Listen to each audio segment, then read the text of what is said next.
Let's talk about something that sounds simple on the surface, but is actually at the heart of this entire conversation. And that is the difference between small towns and big cities, and why one law does not always work for every community across Illinois. Because right now, with the Illinois Build Bill, including HB 52626 and Senate bills like SB 4060 through SB 4064, we are looking at a proposal that would apply the same set of rules across the entire state. And that raises an important question. Can one approach really fit communities that are completely different from each other?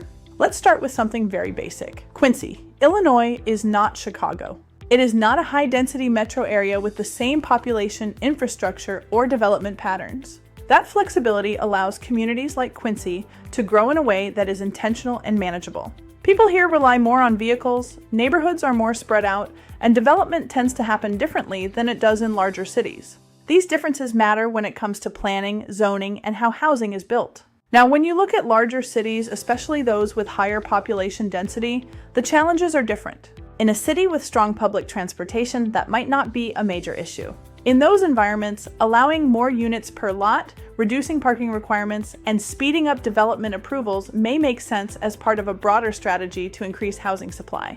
But when those same rules are applied to a smaller community like Quincy, the impact can look very different. For example, under proposals like SB 4060, which focuses on zoning and middle housing, cities could be required to allow multi-unit housing in areas that are currently single-family. In a large city, that might align with existing development patterns. In a smaller community, it could introduce density into areas that were not originally designed for it. The same thing applies to parking.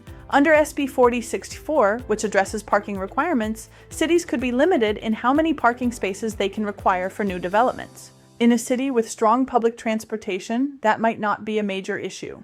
But in a community like Quincy, where most people rely on driving, reducing parking requirements could create real challenges for residents. Streets could become more crowded, parking could become more limited, and the overall function of a neighborhood could change. Another example is infrastructure. Larger cities often have more extensive infrastructure systems designed to support higher population density. Smaller communities may not have that same capacity, or they may need more time to plan and expand those systems as growth happens.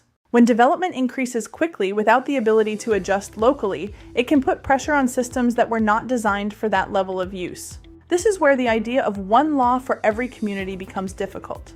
The Illinois Build Bill is designed to address a real issue, and that is the lack of housing supply across the state. There is no question that more housing is needed.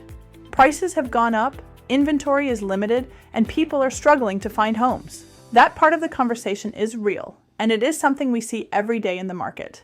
But the challenge is not just about increasing supply. It is about how that supply is added and how it fits into different communities. Local governments have traditionally had the ability to make those decisions based on their specific needs. That includes deciding where higher density makes sense, how to manage parking, and how to ensure infrastructure can support new development. That flexibility allows communities like Quincy to grow in a way that is intentional and manageable. When a statewide law sets the same standards for every city and town, that flexibility becomes more limited. It does not mean local governments have no role, but it does mean they are working within a framework that may not fully reflect their local conditions. And over time, that can change how development happens and how communities evolve. So the question becomes, is the issue that we need more housing, or is it how we approach that solution? Because those are two different things. Most people would agree that increasing housing supply is important. The discussion is really about whether that should be done through statewide mandates or through local decision-making that can be adjusted based on what works in each community. For a place like Quincy, that distinction matters. It affects how neighborhoods look, how streets function, and how growth is managed over time. It affects whether development is guided by local planning or driven by broader state requirements. And it affects how quickly changes happen and how those changes are experienced by the people who live here. Right now, these bills are still in the process. They are being reviewed, discussed, and potentially changed. Nothing has been finalized yet. That means there is still time to understand what is being proposed and to be part of the conversation. Because once laws like this are in place, they shape how communities develop for years to come.